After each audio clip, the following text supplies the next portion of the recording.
Sloppy, disgusting, frustrating, bizarre, weird. All those words describe this Oregon State Fresno State game that, in all honesty, neither team deserved to win.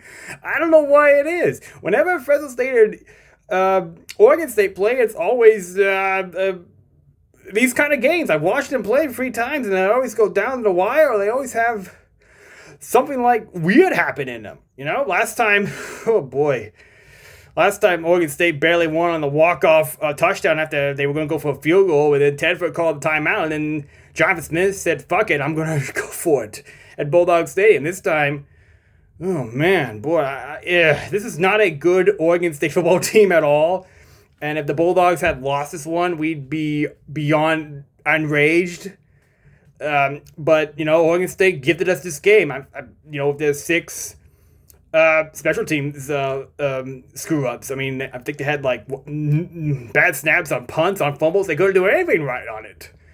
I'm glad they chose the worst, chose to have the worst special teams day in history of their program when they're playing against us.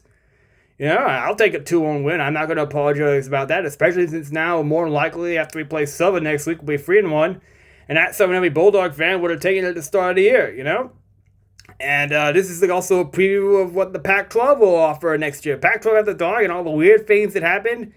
It's not going to lose nothing. All right? It's going to be fun to watch if you're a neutral fan.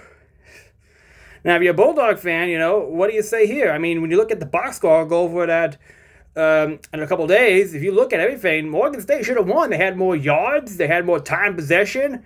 Bulldog defense really struggled to stop them more than once. I mean, the refs had that weird call on Thunderbird that I have no idea how the hell that was targeting. It wasn't called that on the field. And if the Bulldogs had lost, that'd be another point of enragement. You know, you get a turnover, and all of a sudden a Thunder call that comes from the booth and just have words that I can't even describe them, whatever the hell they called it. Now it just means Thunderbird gets be fresh in the second half against Southern if they need to use them. Refs again.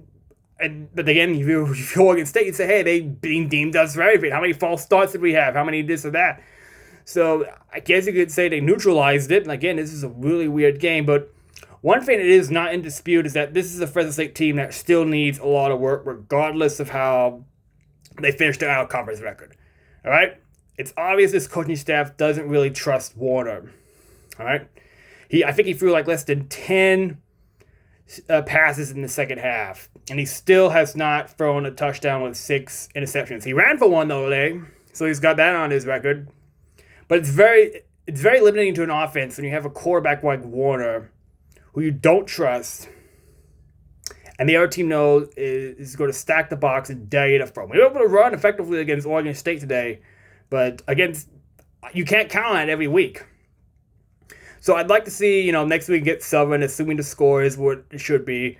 Cochran and Mando come in at second half just to see what they can do. Because at some point, you're going to see one of them get more time, okay, as the year goes on. You have to. I mean, you have to see what they can do because Warner, as I said before, is very limiting in what he can do in the passing game. All right? Now, Warner's not the only guy that, the coaching staff needs to fix. The defense Oregon State had so many drives, and again, down long, second and long, third and long, they just kept giving up. Camerell on the radio was talking about how the passing concepts weren't really that complicated, yet we still couldn't figure it out. It was like the same thing against Kansas. They just had these long drives that just ate up time and just killed you. The defense has to get better as the competition. Right now, can you get away with that in most of the Mountain West? I'm assuming most of them aren't as talented as Oregon State. Regardless of how bad Oregon State is, they still should have players better than, most of the league, better than the likes of Nevada and so forth. But you can't count on just talent winning. So, this is a win. A win's a win. It's always good to win, but this is one that makes you go, yeah, I'm glad we didn't lose it, and we still got stuff to work on.